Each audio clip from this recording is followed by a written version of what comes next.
Hello, welcome to the Joyfuel Kindcast. I'm Becky with Joyfuel, and I am deeply honored to be connected with the UP Convergence and Peace Weekend. And we are broadcasting here through Facebook from the Garden of Joyfuel UP Convergence room. And we're really grateful that you're watching this on Facebook, and we would love you to come in the room with us, join us in the Zoom room. So you can find the link in the post where you're watching this feed. And I'm really grateful also to be able to introduce you today to a very dear friend of mine, a beloved friend, a sister friend, who also happens to be my mentor. And she has written many books and has been an incredible ceremonialist and activist for girls' and women's rites of passage. And she has a new book that we're going to talk about today, and we're going to share just a conversation that I hope will uplift you into who you are and who you're meant to be as we share this conversation. So I'm going to give you a little bit of logistics, though, so that to help you navigate the UP Convergence. We have a couple more days left where we're streaming live content from 25 different convergence rooms. How you can access that is by going to peaceweekend.org/up. Now, UP stands for unity and peace.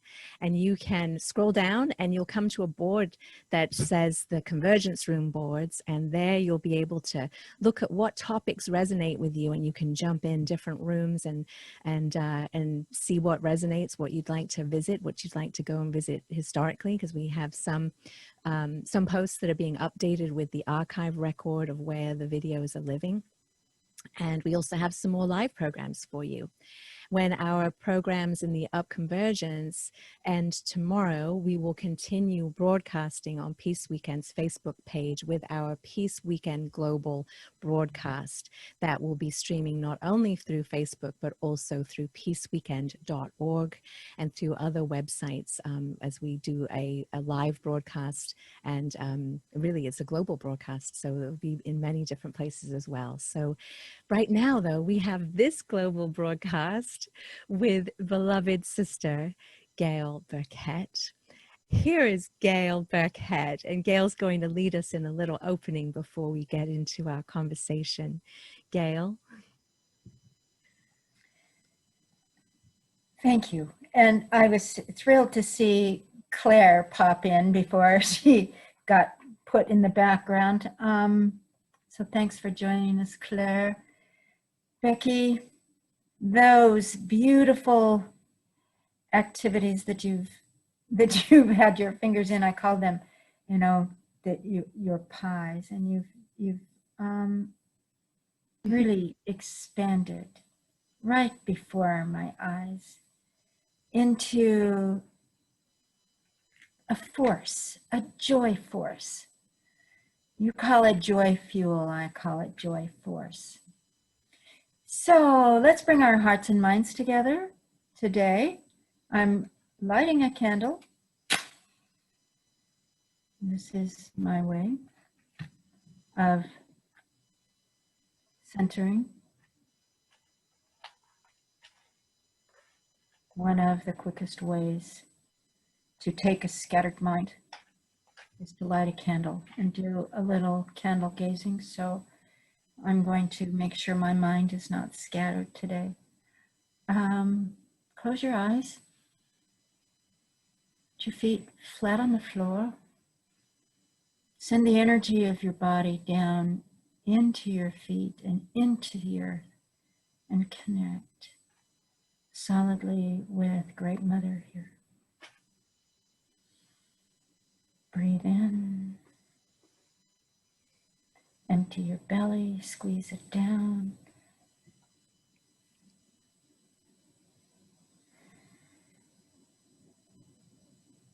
Breathe in.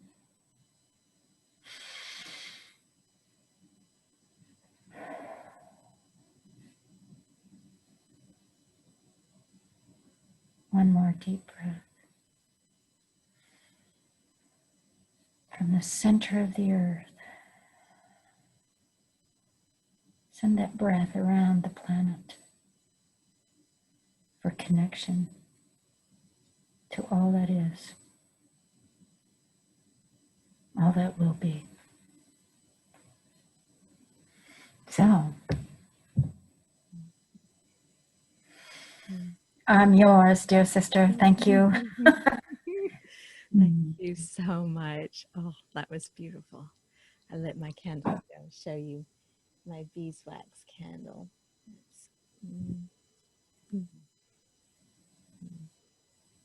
I love that. It's such something so simple that when we have that monkey mind going, that is, like you said, it's so simple to light a candle and to come present to this moment. So I'm really grateful for that. Very simple ritual that we could do to ground ourselves. It just takes a moment. Well, Gail, oh my goodness, we've been on such a journey. Oh, and watching your work, what you've done in sacred women's circles and supporting girls, and the work that you did last year with the women's initiation journey, and all of these amazing humans that we've been connected to around the world, as we really recognize the powers that we have as humans and as women. And you've been so present for so many people, not only as a friend, but also as a mentor to so many of us. And you have held so much for me over these years. You've helped me step into my own power, step up at the UP Convergence, but step up. And despite always feeling always feeling so so many pieces that I'm holding, you've always made me feel that trusting my own instincts as to what I'm supposed to follow and hold, even if it's something that's counter to what the world is saying to me, has been, you've always affirmed the directions that I've chosen to go. And you've pointed things out as a dear friend and mentor, and informed, helped call out some things with me over these years that has made me step back and keep stepping back so that I could actually hold a larger container for other humans, which I have such a guardianship of humility in my life. I want to be a humble servant. And for a long time, I think I felt that my humility needed to keep me small. And you have helped me to break up and through that, to recognize that I can be a servant leader that is not driven and motivated by my ego, and that I can be powerful without coming from a place of ego. And had I not had our friendship and your mentorship and your witnessing and of hours and hours of things that I was holding, this devotion that you had, I would not be sitting here doing this with you right now at the UP Convergence. I would not be in service to the 200 plus people that we have presenting at the UP Convergence. I would not be in this role if it were not for your love and nurturance of me. So I speak that, and also honor that as a mentor, I've recognized that the beauty that was the most beautiful thing to discover, similar to mothering a child, that as a mother of a child, or as a mother of a project, or as a mother of something that we've brought into the world that didn't exist, and also as a mentor, we learn from those relationships. And I have watched this alchemy happen within me, but then also within you, as we both have had this give and trust and receive love and relationship over these years. And so I am honored and humbled and grateful to be able to share this time with you and to bring you into this amazing circle at the UP Convergence to share your message, your intention with the world, because what you are as an elder and how you advise me to step into owning my eldership becoming is extraordinary and powerful and a gift. And so I thank you so much. It's very powerful to hear you put that into words. So I thank you for the honoring of your words. And I'm feeling my feet flat on the ground here and very well held by the Kootenai tribes, who were the first people who walked this land. I feel like returning the honor. So what tribe do you walk with, Becky? The physical presence where I live is the Catawba Nation in North Carolina. The lineal, the generational tribe of my ancestors, of course. I honor my mother and my grandmother, my great-grandmother, my great-great-grandmother, my great-great-great-grandmother, and my great-great-great-great-grandmother. And my great-grandfathers as well. I honor both lineages of the genetics of me. And then this earthly tribe, this human tribe that I believe that I'm connected to, this one spirit that we share, that we animate through humanity. So, and then as we recognize our ancestors, to also honor our progeny, our generations to come, our next generation, all the way through the 7th generation, that we remind ourselves that we make choices right now that not only impact today and the world as it is right now, but also impact the 7th generations to come, 7th generation to come. And so those are my tribes. It's a big question. And so I'm grateful for that question, because it really puts it into perspective about how this one moment is supported by history, her story, past, present, and future. So I'm thinking about the youngest generation. They call themselves Generation Z, and they're a force. And so I have allowed them to show me what 7 generations look like. Where I stand looking back and looking forward, if I stand in the middle of time, I can see all 7 generations. It's really magnificent. I am 4th generation Idahoan, and I know those great-grandparents who came across the country as my ancestors, and I have deeply connected to them, as well as their progeny. And so carrying it forward, I have watched all of the generations that follow me. You're the next, then your children are the next.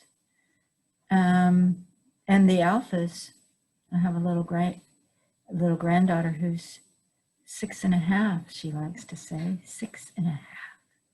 That half year is so important, But she's the alpha generation, and I'm kind of interested in keeping an eye on that, but the unborn is represented by my daughter, who has a new baby in her belly. So we have an unborn in that alpha generation. So 7 generations is a powerful spiritual force to think about. And if we think about this unborn baby, 7 generations from her take us into about 2250.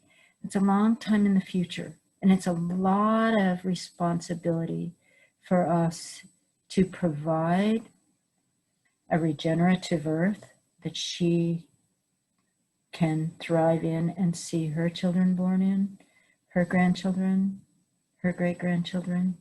So this is a big responsibility we're talking about, but That's the reason I wrote this book. It was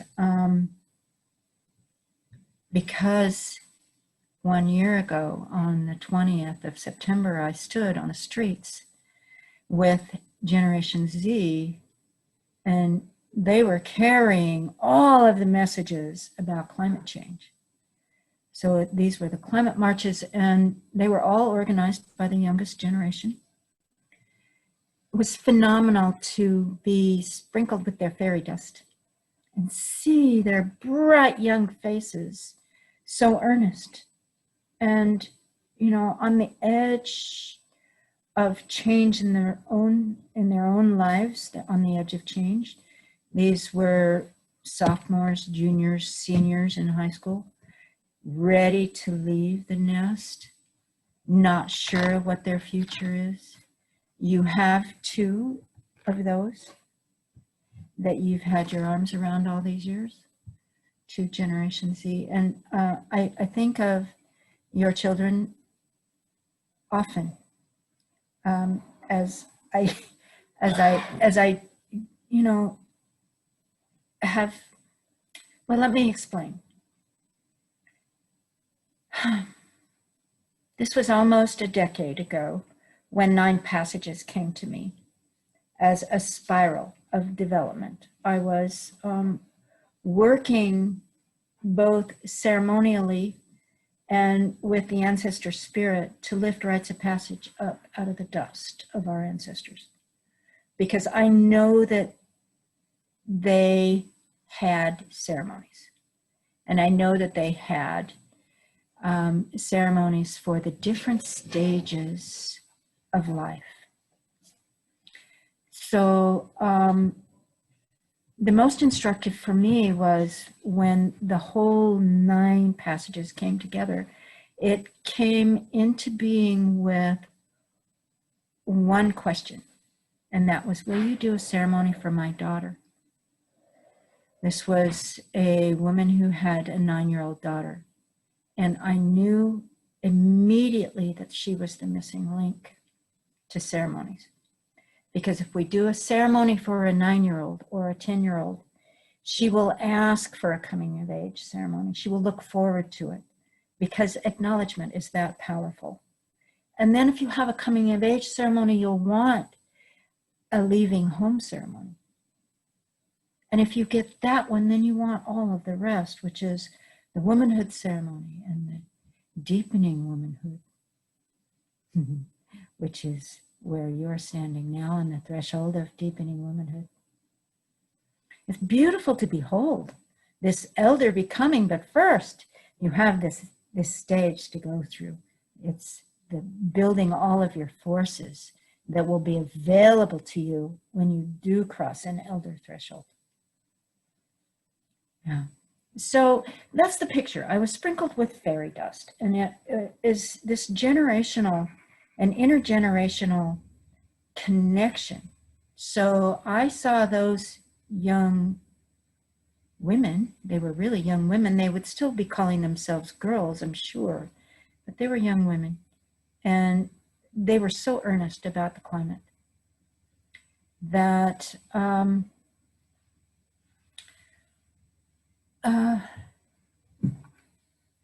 I felt like I needed to help them. I felt like I needed to gather all of my forces and pull on all of my threads and become a weaver to show them a path forward. So Answering Earth's Call was born, and for the longest time, it was simply called a story. It's a story. I just found the life spiral, and I'm going to put it up on the screen because you were talking about it and mentioning different pieces on the journey so that you all can see this incredible visual of what Gail was describing as we are born and go through the different stages in her life. And this is from her book, 9 Passages.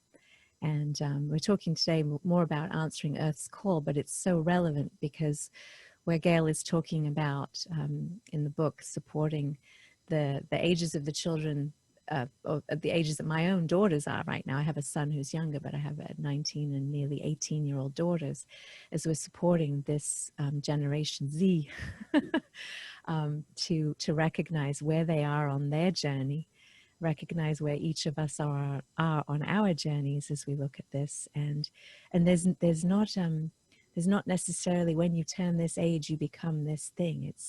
There's an individual journey through the life spiral. So I wanted to share this image because it just reflects your work so beautifully, Gail. If there's anything you want to say before I stop sharing the screen. Yes, and thank you for pulling that up. But what I'd like to point out to you, dear Becky, is this unity and peace that you are now holding is the yin and yang, the unity and peace, the very beautiful challenge that you have accepted for this deepening womanhood experience of yours. Beautiful. Well, well, to talk about this book, I have the book. You can see Answering Earth's Call. And it smells good too. I'm a book sniffer. So as Gail was saying, I was saying how Gail's witnessed my journey. I've witnessed her journey of how this started as a seed and how this has blossomed, and how during the winter she went so deep into her work in the creation and careful, just letting it pour through process, the creative process. And wonder if you could speak about that a little bit, Gail, and how you honored the seasons and how the book came through to being. And how that might inspire us in our own lives to perhaps look at the seasons as a way to journey throughout the year in our creative process or in our living process. Well, autumn is the harvest time, and we are on the verge of the autumnal equinox. On one side, right? On the one side of the world.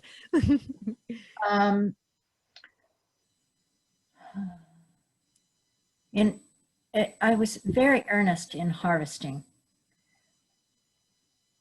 all of the research. So I want to put some emphasis on that, because I was not born a researcher. I was born a nature child. And I went deep into corporate work until I just couldn't stand it anymore. I had one of my thresholds show up, and it was like a ground rush. It just came right up into my face. I was 43, 44, right in there. I think 44 is a magical number for many of us. But I went back to grad school, and it was by an invitation from a mentor. And he said something very simple. He said, "It occurs to me that you have worn out your undergrad degree." And oh gosh, that was so obvious once he put that in that kind of context, that I immediately registered for graduate school. 45 years old, going to graduate school, I became a hermit, and a little studious hermit. And it was a magnificent change in my life that took me completely out of the banker self that I was, if you can imagine me being a banker, and into a reader, writer, researcher, someone who was always reinventing myself. It felt like seasonally. So this past autumn, after the fairy dust landed on me, my husband and I took a journey, and we went to the Mexican border and stopped. Right down there where it was warm enough to spend the winter and not have to shovel snow. So that was a little bit of an escape. You have to understand the escape quality of it, but it was also an adventure with a man that I called my own just for 20 years. So we're both elders, but we met when we were 50. So we're still adventurous together. And we decided to fall in love with Yuma, Arizona. Now, remember, I had all this fairy dust on me because that is critical to this story. So what I discovered with my morning dog walks, which are really very much a ritual of being in awe with nature and being in wonderment. I enter into a trail. My dog is always off leash because she's well behaved. But she's a little bit of a prankster. She likes to chase the rabbits that we found there, but she comes right back. So I let her chase the rabbits. Here is the important thing, and that is deep immersion in nature with a challenge to stretch out of my comfort zone. What does that look like when you take rites of passage and ceremony and all that I had become, and then study about Project Drawdown for 3 years? Just deep study, deep, just storytelling, just connecting with each one of the solutions until I knew that I would be able to recognize a solution if I saw it before me. So that was what that training was all about, is being able to recognize a solution because they're all around us. The solutions for reversing global warming in Project Drawdown are everywhere that nature is. And all of this good nature just needs some support from human beings. So I took that as a thread, and I took the GenZ as a thread, and I took the joy of, which it really is fuel. Your joy is fuel, and you have helped me pull it right up from the soles of my feet, right into my body, until wonderment and nature just bring me joy, and off we go, sometimes for a 2-hour walk. And my husband would send me a text, and he'd say, "Are you okay?" And I was just out there, I was just out there. And I would bring that joyful energy back to my laptop and write down all of my notes, and the next morning I turned it into a paragraph, and then another paragraph. And I was in this state of stretch. I had done Pachamama Alliance Game Changer that you introduced me to. I've done it. This is my 7th time through. So I've done it over and over. And at the end of the Game Changer intensive of Pachamama Alliance, Tracy Apple says, "Yes, and how are you going to go forth now that you know what you know?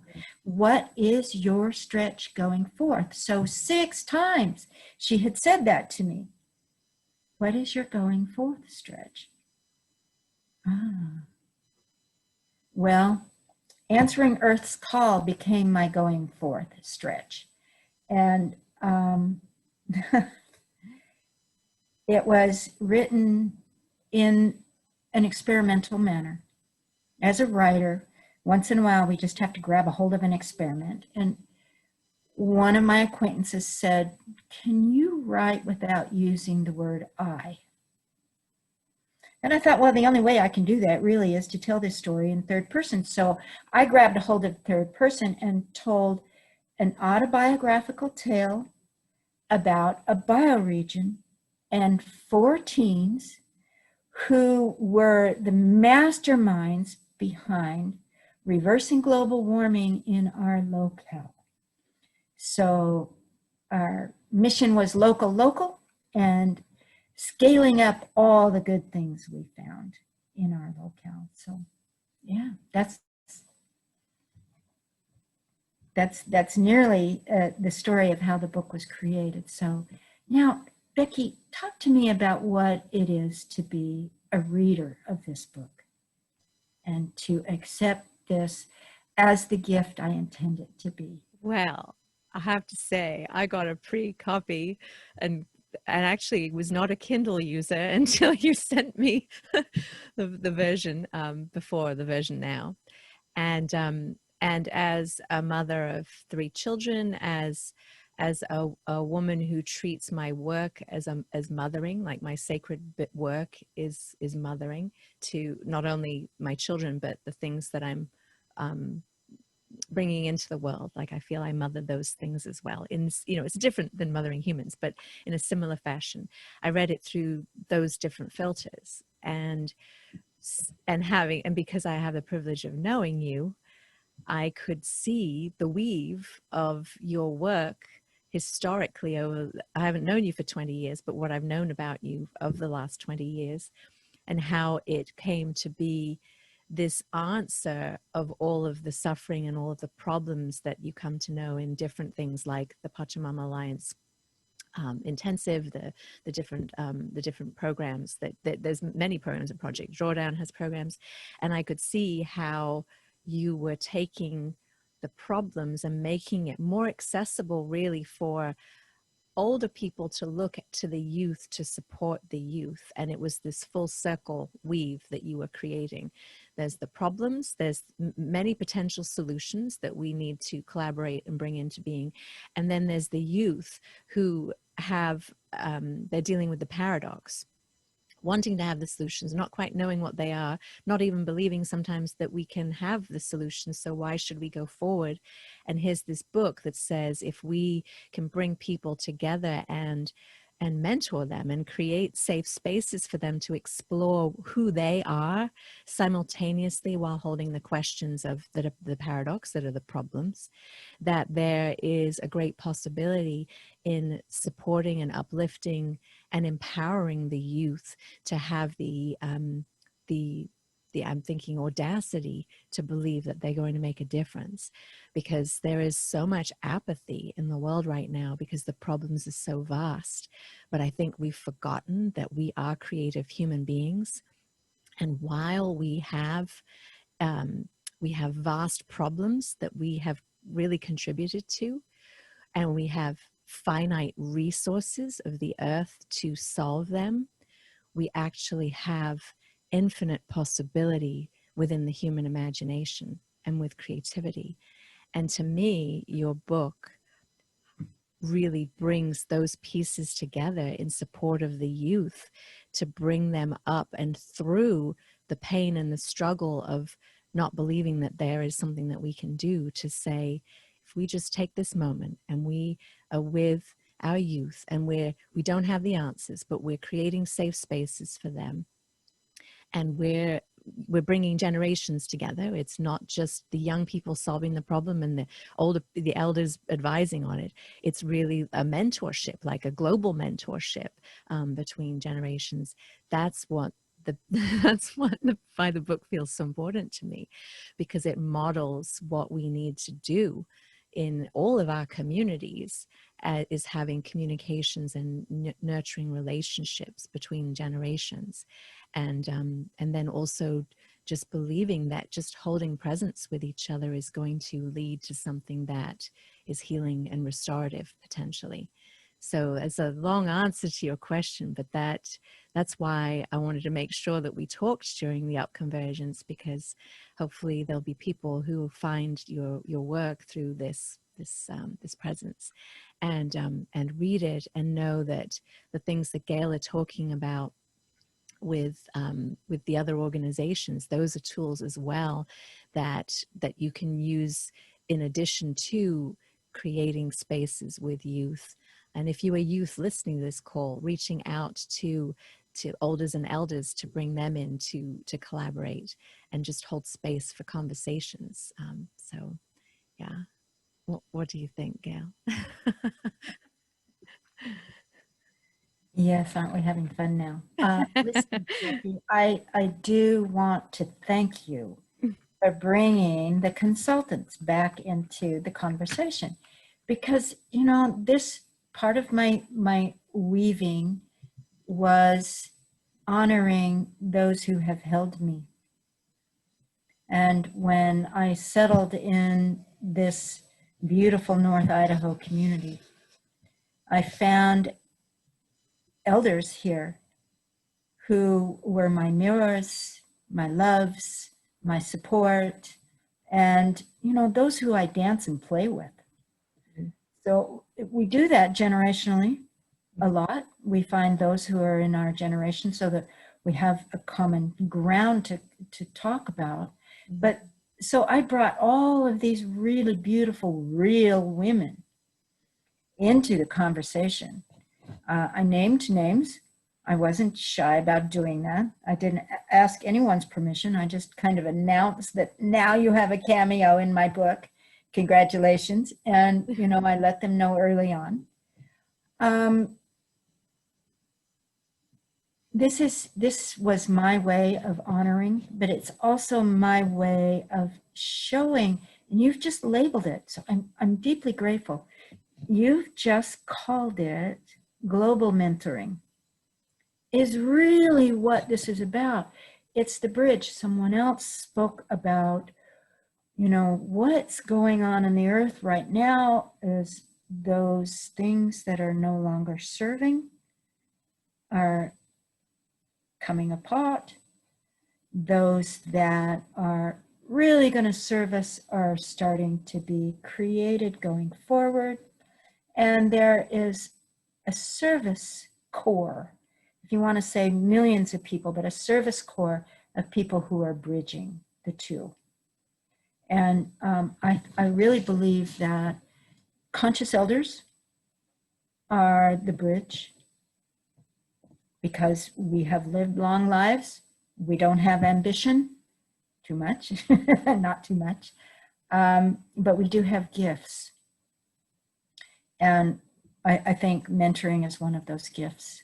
But eldering is also one of those gifts. And it's really just being a shiny presence in the room, holding the energy, holding and deep listening for a room of people. And now our rooms are Zoom rooms, but they're still rooms. I can't smell you or taste you, but I can see you, and I can see the shine in your eye. And I can see when I say something that delights you. We have this energy exchange, which you are a step on my bridge to Generation Z, and I'm really grateful for your wisdom. I'm really astonished by your shining example. And Joyfuel has been around a long time. And it will be a book one of these days. I have confidence in that. I do. I know that it's already written, and you just need the assignment. So I'll give you the assignment to get that book done. And may I recommend that, hi to my brother Tim. Hi, Tim. May I recommend on the call too. Hi, Joy and Claire. Glad winter, you joined the room. Winter time is really a quiet coalescing time. It's the time when the elder mind looks inward. So as you're starting to think about your elder self, you're long ways from that,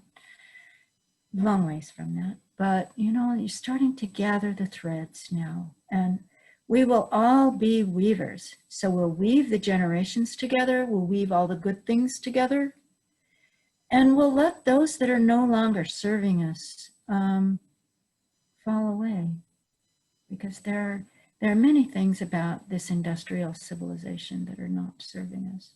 Mm.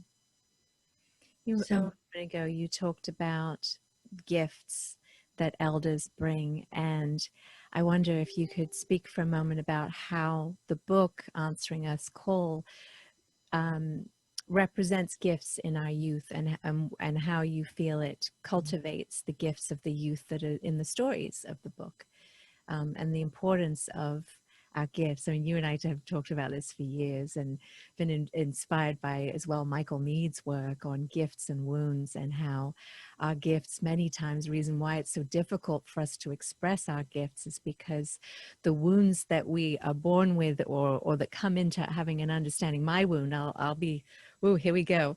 I'll share a wound of mine. So I said earlier that Gail helped me recognize that if I'm coming from a place of power, that it's not necessarily a place of ego.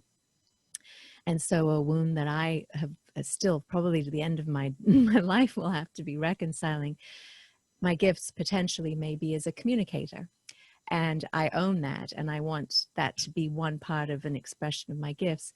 But a wound is that if I shine too brightly as a communicator, you know, am I coming from a place of ego, right? And so let's pull back, and let's not, I mean, I'll speak other people's truth, but let's not stand fully in our power, because we don't want to be perceived as coming from a place of ego. So that's a really great example. I think many of us have that feeling too, like we don't want to be too big. But the thing is, if we're, one time Gail said, somebody said I was full of myself or something, and I was really I was struggling with that, and we were talking about it, and we had a joke, and Gail gives an assignment as a mentor. She'll say, I have an assignment for you. I want you to write pages and pages about how very full of yourself you are, right? So I started to write after I talked with her, and then I realized, actually, I am full of myself. And what would happen if we all were full of ourselves? And not so full, this was my own like reconciliation, not so full that nothing else can come in and change me, but be so full of oneself that we can shine, and we can invite others to shine with us. You know, it's not like me or you, it's us. And so that reconciliation of that wound that I hold, and I still will hold, but I'm working on all the time, it's a practice, makes me step in more into my power. And so in Gail's book, as she talks about she shares the stories of the young women in the book, cultivating those gifts while recognizing that. And I wonder if you could speak about that a little bit, Gail.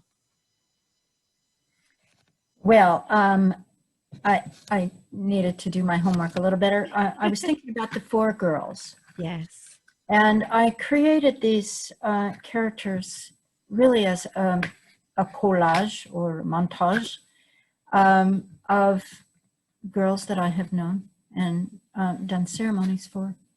So those that have passed through a rites of passage ceremony, they left a piece of themselves with me. And so I really did an honoring when I created these characters. But to create a little tension, one of the girls broke her leg, and she tripped over a root and broke her leg. So that brings the root and the tree into the story. It creates a little drama, but it also focuses on this one thing that we all need to do, and that is healing.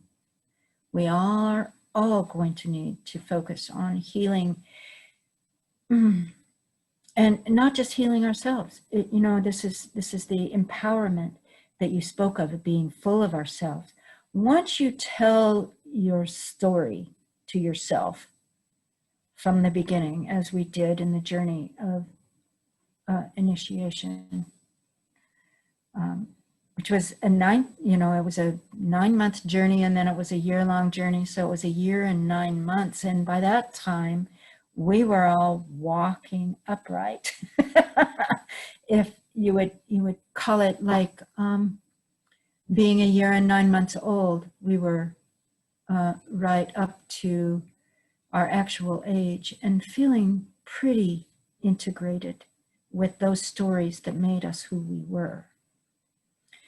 So this was what the girls themselves as characters.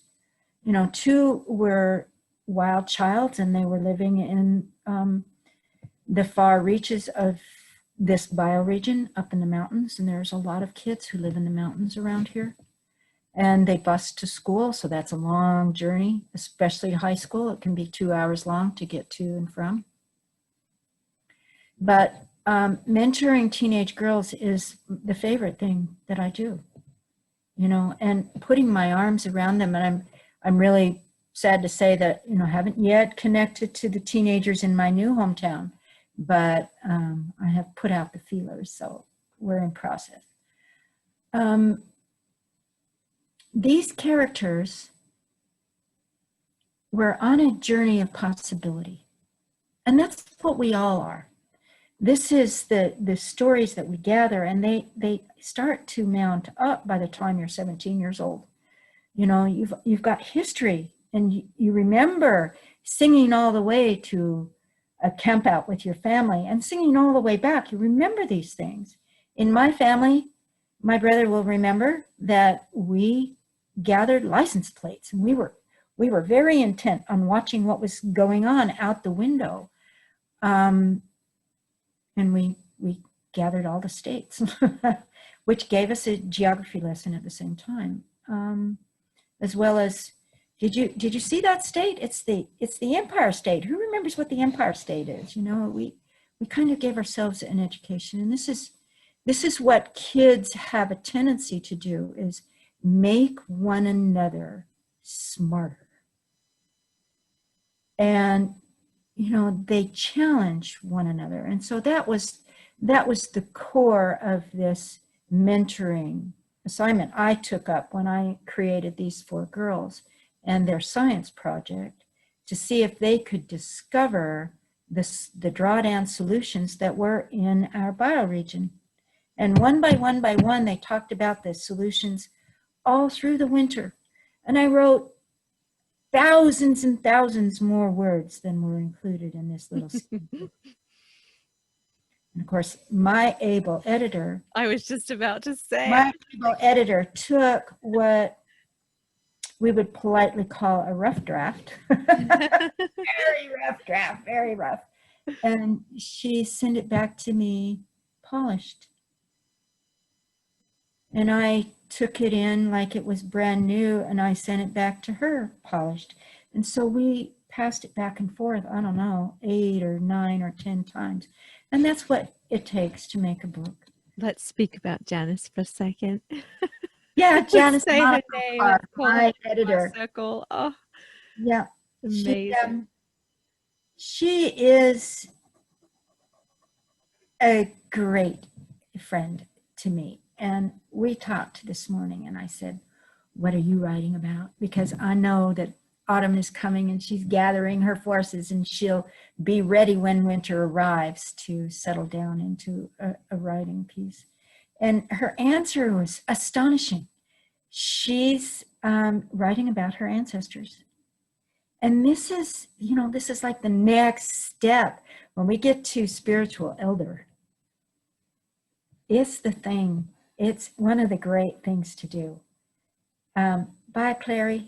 Bye, honey. We'll talk soon, okay?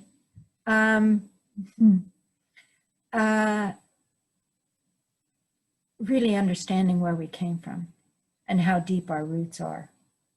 You know, this is our only prayer of moving forward, and that is becoming more connected to the earth and more indigenous as our ancestors were. So in the last couple of days, actually, I've been eating elderberries and chokecherries, kind of in an alternate, because I know that my ancestors did. And that's the one thing my mother carried forward, is elderberry and chokecherry syrup for our pancakes. You know, so this is an indigenous way, and this is honoring what it's like to be really close to the earth, and for us to be an intelligent bridge back to the youngest generation and support them. We are all going to get right down in the weeds, and we're going to support the earth in all of the ways that we can. This is the only way to reverse global warming. And of course, that is the message of the book, is how do we reverse global warming? We do it in our locale with the solutions that are already there. And we just need to scale them up. So psychology, sociology, anthropology, storytelling. Oh, I hope it's all there. I think it is. And I think, you know, that the readers can be youth, and then the readers can be any age. You know, you can read this book, but you're reading it as a different aged person in a different way, you know. And so it's, my daughters haven't had a chance to read the book yet, but they're going to, and because thank you so much for sending the book to them. And I wonder if you could speak about that. So say I'm, you know, read the book and I think, well, how do I get started in this? You know, I know some friends. I have, you know, if you don't even, you know, just however you're connected within community, how would you begin to create a space for this conversation? And what would you recommend people supplement this book with in their understanding to be able to support the youth in this way, in this relationship? You know, there's only one answer there, and it's the most joyful answer I can give you. Beyond my book is Project Drawdown.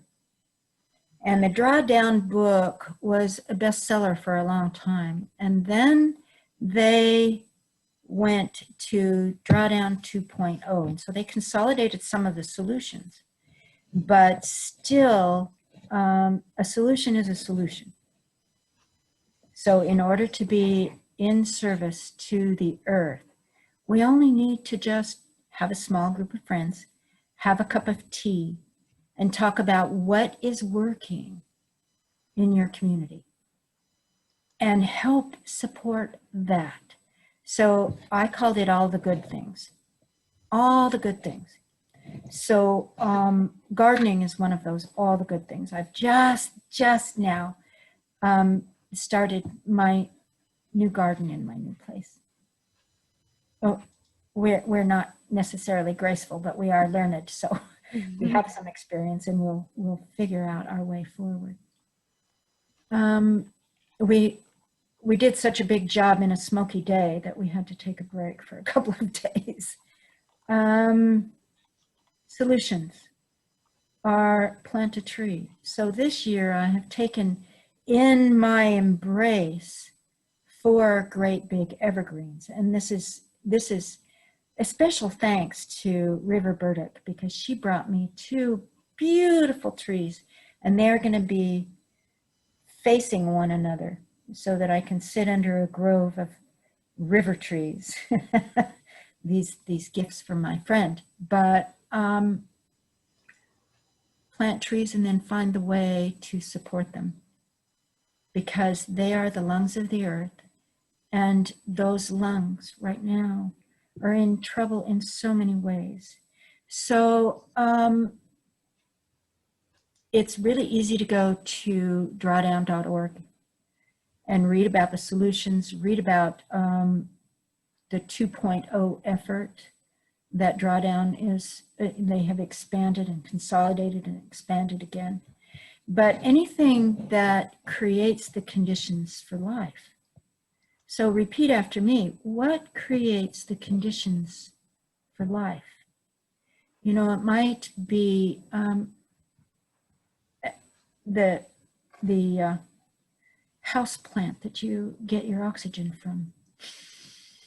Touch it and thank it for its oxygen, and give it a little bit of your carbon dioxide, because this is how we create the conditions for life. That is the definition of regeneration.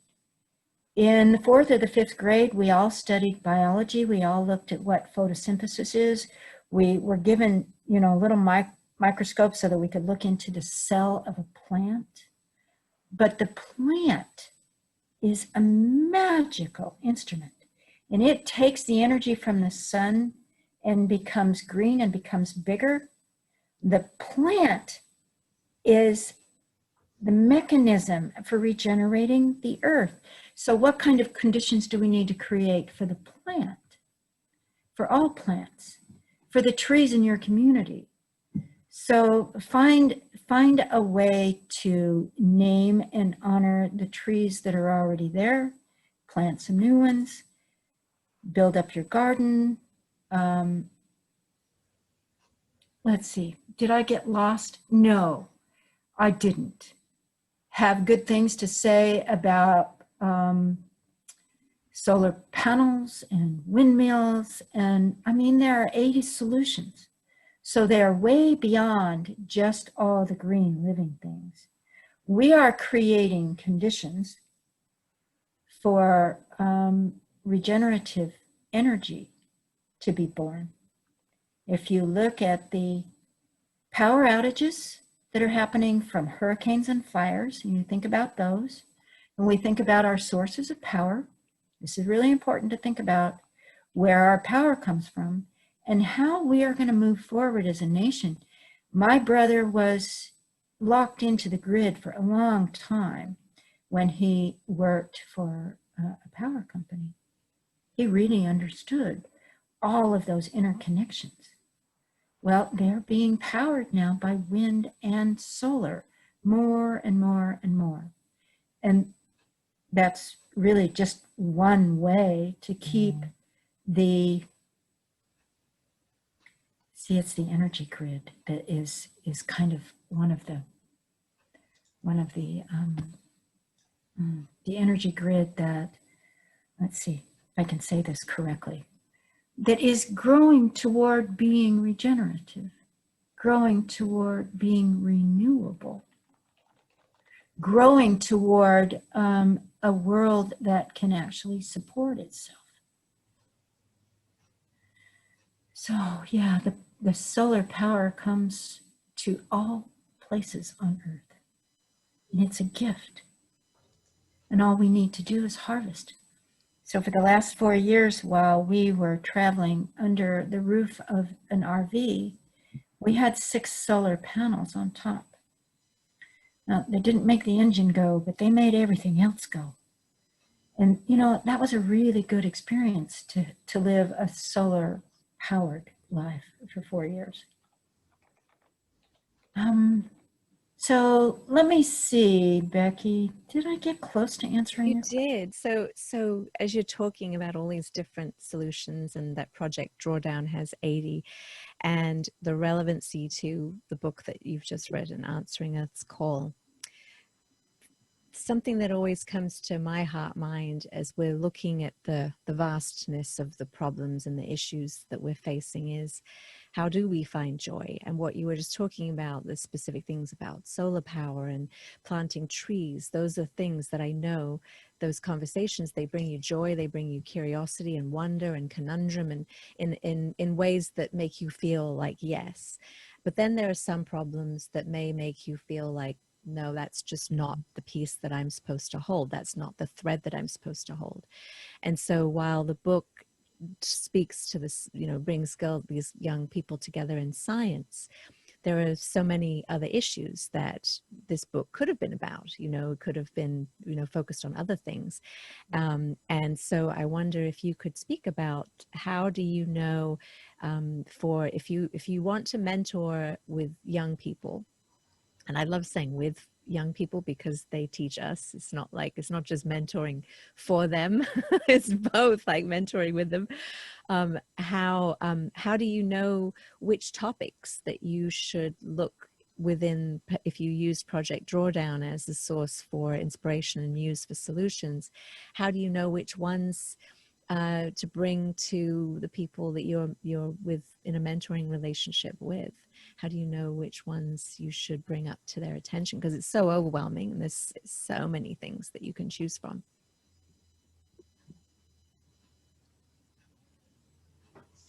Oh, it's backwards. No, it's not. It came forward. It came forward this way. It's just backwards on yours. Deep listening. Yes. I think that the young people were born with wisdom. And I think they know. what it is that their assignment is. I think they know. It's just like your eldest daughter when she stayed closed in, and then all of a sudden she opened up and revealed to you how brilliant she was. I remember that conversation. You were tearful before and after. You were kind of tied up in angst, and then your joy was palpable while you experienced the relief that, oh my gosh, she is brilliant. She's brilliant. She knows exactly what her direction is, and she's just going to lead the way. And it's because you were listening to her deeply. Yes. Yes. They came in, the Generation Z came in wise. They came in knowing everything I already know. They came in feeling the deep feelings that I feel. And the way that I can support them probably the best is to pluck out from deep listening, pluck out one or two things that they are interested in and help them focus on those. But first we have to listen deeply. First we have to help them recognize, acknowledge and recognize and process their trauma. Because let's face it, living on Earth today is rather traumatic for a lot of people. It's certainly traumatic for the West Coast people, certainly traumatic for, is that hurricane coming your direction yet? Getting the rain, we got the rain. Yeah. You know, when the water comes right up to here, you live on the shore and a hurricane comes up and the water comes right up to here, right up to your chin. This is trauma. And we have to recognize that seeing this, our fellow humans in this situation, we are traumatized, as they are, in a different way. But to speak about it and to sit in Fridays for the Future circles with children who, you know, are really interested in learning, but they're not interested necessarily in school. Fridays for the Future? Fridays for the Future. This is Greta. Oh yeah. Oh, that's right. Yes. Yeah, this is her, the force that she brought through her gifts. She brought Fridays for the Future. And what it is, it's children sitting in circle, talking to each other, you know, singing songs, crying together, laughing together, dancing, being wild, and then settling back down and talking again. You know, it's children being children. Children expressing their grief and their angst and their trauma to one another. So I say, let the children bring the topics. I say, good mentoring is just deep listening. And that's all it is. So, you know, yeah. I think that's good mothering as well. You know, I'm thinking about your project in Kenya, and it is just one of your many projects. But what was it that ignited that in you? It's funny that you say that, because my friend just pinged me a Facebook message as we're talking, my friend in Kenya. So what was it that drew me in? Well, so we have a project in Kenya that we were supporting some people that I met through being a mutual grant recipient. And what drew me in was how much I said, no, I can't help. There's nothing that I can do. Like I was like, no, I have no idea how we're going to be able to help these people. I'm not a nonprofit. I know how to fundraise, but I'm not interested in fundraising. Like there was just like the biggest no in me. Because I was afraid of the yes. And the yes has meant more complexity in my life. But the yes has also meant 50 people in Kenya have been heard and validated in the reality of the harshness of some of the problems that they're dealing with, really ripple effects from not only oppression because of racial, discrimination, but also oppression for, the history of the founding of their country, there's a Freudian slip, the history of the founding of their country, and also where they live and the droughts that they endure. And saying yes took a lot of courage. And then also, just because of the no that I felt, I knew that I'd be prepared, that if I wasn't able to do what was asked of me, that I would be prepared for the fallout, to be there to hear the pain of not being able to help them, which is really hard, because there are times that I haven't been able to support them in the way that they've asked, in the way that they've needed. It's not wants, it's needs. Like, they have basic needs that need to be met. And there have been times that my storytelling with my community, my immediate community, has not led to addressing their basic needs. And that is a very difficult thing for me to live with all the time, so I guess that's a long answer to your question, but perhaps the wisdom in there is there's that quote by Joseph Campbell, "The cave you fear to enter." Oh gosh, I can't remember the rest of it. The cave you fear to enter is the cave. Oh gosh, it's such a good quote. I'm gonna have to look it up when Gail's talking. But the cave you seek to enter seeks to enter you. Or when we're afraid to go into the darkness of a situation, and by darkness I mean that no that I felt, it was like no, and I thought, what did it feel like to say yes? That there would be new possibilities that would arise from having the courage to say yes. And yes, there would be new joys. There would also be the new possibilities of pain. And it's a lot easier for us to say no and to block an experience. But I think that really limits us becoming ourselves. And I aspire, when I die, to have become myself. And all of the things that I say no to, I think, is from fear.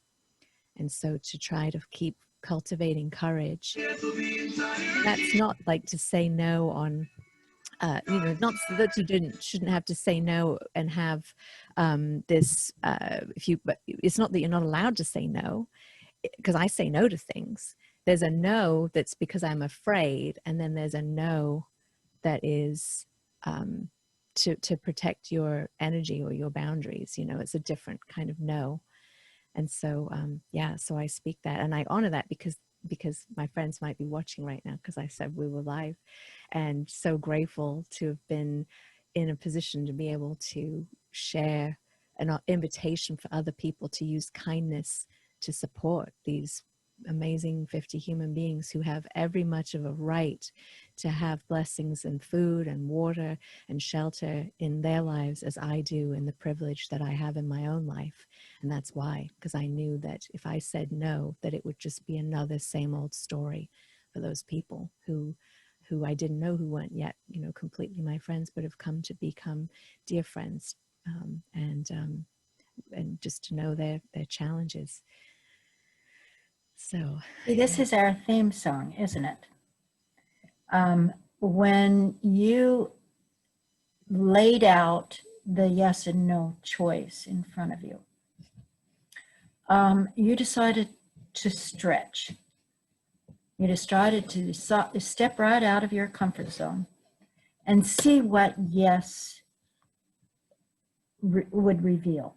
And it's taught you so much about yourself that, it occurs to me, I would really like to ask Tim and Joy, who've been on this call since the beginning, if they have any questions, or if they have a contribution for this concept of stretching out of our comfort zone and having an experience of saying yes to something that's might be from intuition. It might be really exciting. It might be really creative, or it might be purely in service. So how can you make that happen, Becky?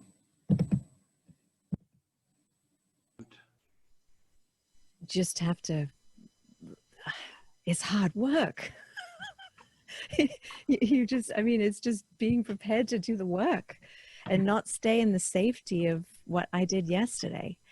You were safe yesterday? Well, that's good. Well, you know what I mean? Like when we start to live outside of our comfort zone and we start to live, we're committing to a life of courage. And I call it, I mean, it's radical love. It's radical kindness. Yes.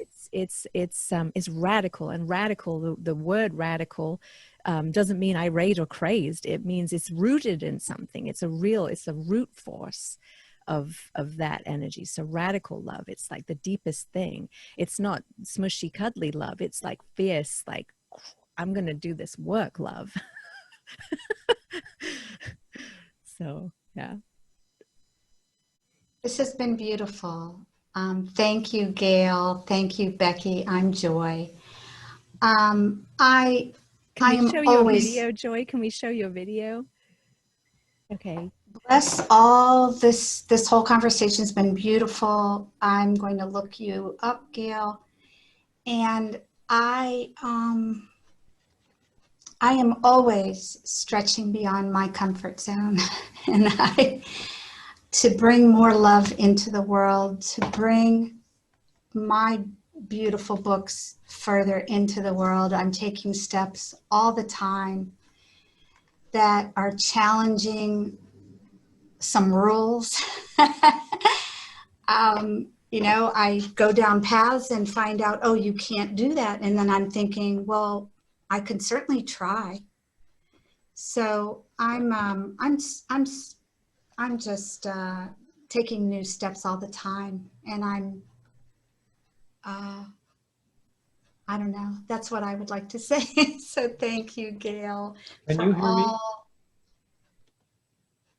Yes. Hi, Tim. I can't see you because it says the host has locked me out of video. Host has asked you to start your video. There you go. And I just Tim, I'm so grateful that you're here. I just wanted just to recognize that Joy, who was just speaking, is Joy Resor, and we are going to be premiering an interview tomorrow with Joy. And so Great. on the Joyfuel, on Peace Weekend's Facebook page, and also on the Joyfuel Way Facebook page. So you can check out that interview, and I'll share that with you, Gail, so that you can listen to Joy's amazing wisdom. And now we'd like to welcome Tim Burkett to our conversation. So. Well, what I, picked up from what Gail said and what she said before is that the gift of solar has to be the answer. Whether we have the government take the whole thing over, honestly, and just start running it and take out the mystery of independent solar companies. But it is the answer because the grid's falling apart. It's 50 years old, and all the substations are 50 years old, and to redo that, I saw the other day, would be $16 trillion to rebuild everything. And so independent solar is the bit. I kind of got off subject from what you're talking about. You're talking about from the heart and what can I do locally, but coming from a power company background, we really need to get away from burning hydrocarbons. We all know that. Even electric cars are really not the answer. They can be, but the batteries can be very hard to dispose of, and the rare earth metals that go into batteries come from countries that child labor puts the things together. And there's not enough. I read an article that there's not enough rare earth metals to make every car electric. So solar that charges your house and your business has got to be the way to go. But I love Gail, and I always learn a lot from her, and her views are so much closer to the earth than mine. I have a lot to learn from her. But anyway, that's just my my take from a power company standpoint. The power grid was something that was invented 100 years ago, and it's 50 years old now, kind of like our freeways. So we need to have a big movement towards making sure that we're not transporting kilowatts thousands of miles in any direction, like we do now. I mean, the grids are all interconnected, and that's one of the reasons these fires are such a problem. But to get away from that would have to be a giant leap forward in solar. Anyway, that's all I got to say. Thank you. I'm enjoying this, by the way. Thank you so much for being Thanks, here. Bud. Thank you. Thank you for popping in there and, giving a big support to solar, because it is a big drawdown solution. It really is. Mm. And I intended only to highlight the drawdown solutions that could be found, and the girls found 20 locally, and 17 of them could be divvied up between the girls. And there was not solar in there. There is a backwoods solar here in North Idaho that has been going strong and has been taking a lot of homes off the grid. So, it's a big deal here. It's a big deal everywhere, solar. Mm. Well, thank you, Tim. Thank you for being here. Oh, Where are you, Becky? You mentioned rain. Are you in Louisiana someplace? I'm actually on Catawba land in North Carolina, in Raleigh, North Carolina. So I'm on the East Coast. The water's coming through for the hurricane that's pushing up here. But I think we'll just get heavy rain here, which I will touch the rain and pray for it to travel to California and to Kenya, and to bless the earth for the healing that we need. Do you have a British accent? I have, yes. I'm originally from England. I'm Americish. So I'm originally from England. My wife is from England as well, so Oh. just enjoy that accent. Well, I'm grateful to meet. I've got to go, you guys. Oh, but, thanks so much for being here. Yeah, keep me apprised. I really appreciate what you're doing, and so many people can learn so much from what you're saying. Yes. Well, the medicine's in the deep listening, right? It's Right. And also when we don't have a solution, just that we stay in the deep listening. That's, what I was kind of trying to evidence in the work that we're doing in Kenya, is just trying to stay listening and shift into gear where you think you can take action, but listen first, seek to understand as much as, or more than to be understood, from the prayer of St. Francis. Help me be an instrument of thy peace, that help me seek to understand more than to be understood. And that sacred listening, that deep listening that Gail's talking about, is the starting place of the healing that we need. And also what Gail was talking about, of releasing the trauma and experiencing, having the pain be released from people in that sacred listening. It's such a gift. Well, Gail, we have a few more minutes left, and I don't know, I see Bob has his hand up. Bob has been here holding space with us and for us. Hello, Bob. It's so good to see you. Thank you so much. Thank you, Bob. You're raising your hand. Hey, Bob. Thank you. I just can't resist voice into tech joy. And apologies for the fact I haven't made it to the razor yet today. Yeah. But I was so delighted in three particular things from all this conversation. One is to see the joy and connection that exists, and love energy that exists between the two of you, and clear product of mentorship, really in both directions, is very clear to me. Secondly, that I hadn't grabbed time to read your background and whatnot, Gail, and we have a lot of common journey. My wife and I have been associated with Pachamama Alliance since 13. We've been symposium leaders probably 25 times in 12 different states for Awaken the Dreamer. We've done Project Drawdown. We haven't taken the time lately to get into this 2.0. And I really appreciated what you were saying about how you've mentored and worked with the young people in that book. We always seem to, in all of our symposiums, have everybody 55 and older.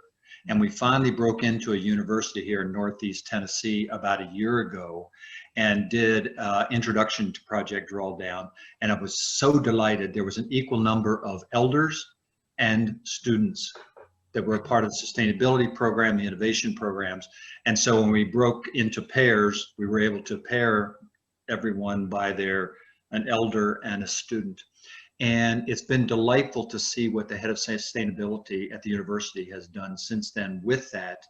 And when you talked about having the students, having the young people find the solutions in their community, when we later met with the head of the department and said, well, what have you been doing? She said, I even have a project where students are since refrigeration is number one of the 100 solutions that most of us don't even think about, or think about that could be the biggest payoff solution.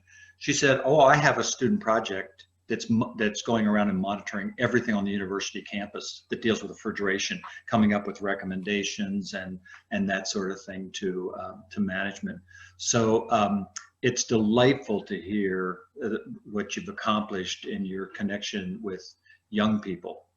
It's really, really brilliant, and how to work with them. And you being at climate rallies and whatnot, that's been something that's kept Noelle and I young as well. It's because we've been to a lot of climate rallies, both in smaller cities and the big city, and been arrested with Jane Fonda and whatnot on the Capitol steps. So it always is energizing to be supportive of, and like you said, Becky, listening to what young people are saying and encouraging them to realize that they have so much power. That's why we support our Children's Trust in their in their pursuit as well. So thank you so much. This has been a delightful hour and a half. Well, thank you so much for just adding that beauty, and oh, I'm so grateful that you've been here. And Bob and Noelle are from the Co-Creators Convergence room at the UP Convergence. They have had programming going around the clock for days. Incredible. I'm so grateful they stepped up, and they have an amazing room, and they are archiving all of their content. So if you want to check out their room, you can go and find that through peaceweekend.org/up. Look for Co-Creators Convergence Room. Thank you both so much. And I don't know if there were any questions that came in from the streams. If we had any There have not. I've been watching both, and I've shared over all the references that we had. Great. Thank you so much for adding that to our streams so that people can find us. And Gail's website, where you can check out not only her books, but also she has other things that are coming.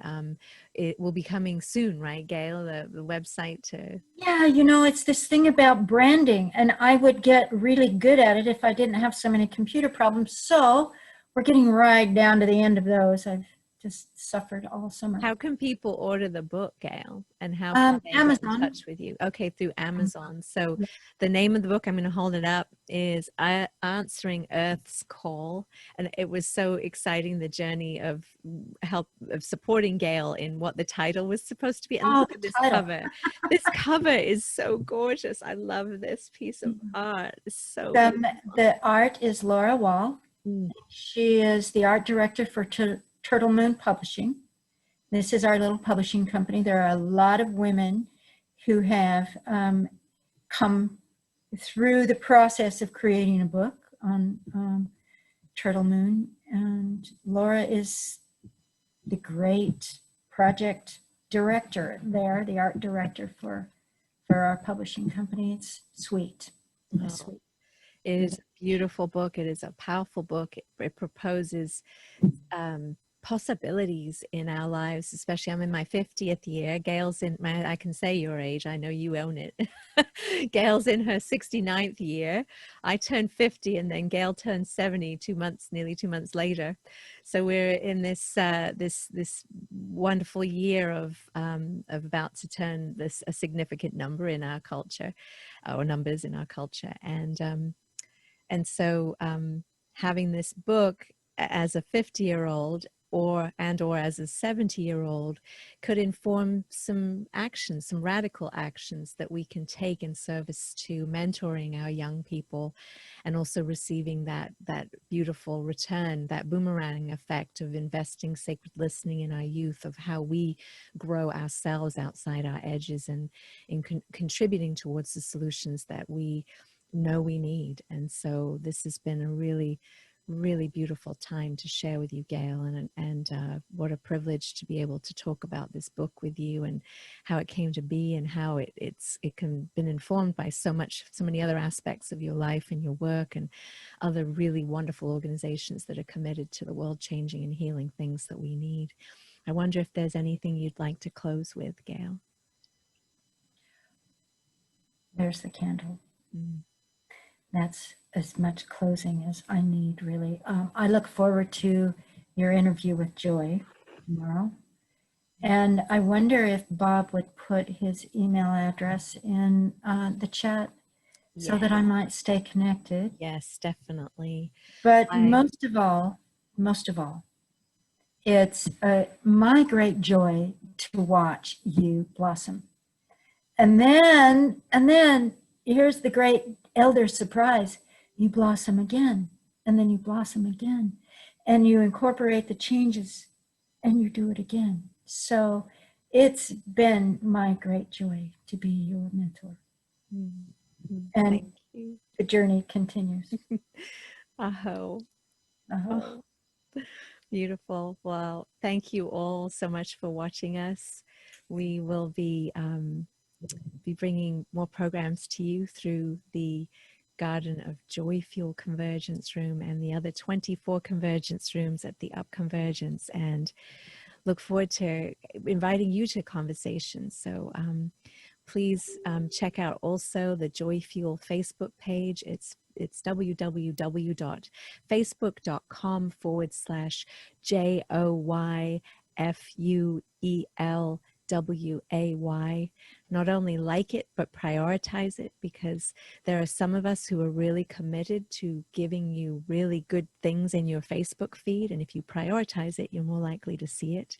And the same as with Gail's Facebook page, which is, I have it right here, is www.facebook.com/author Gail, Gail Burkett, Burkett. So thank you so much for joining us, and have a joy-fueled day.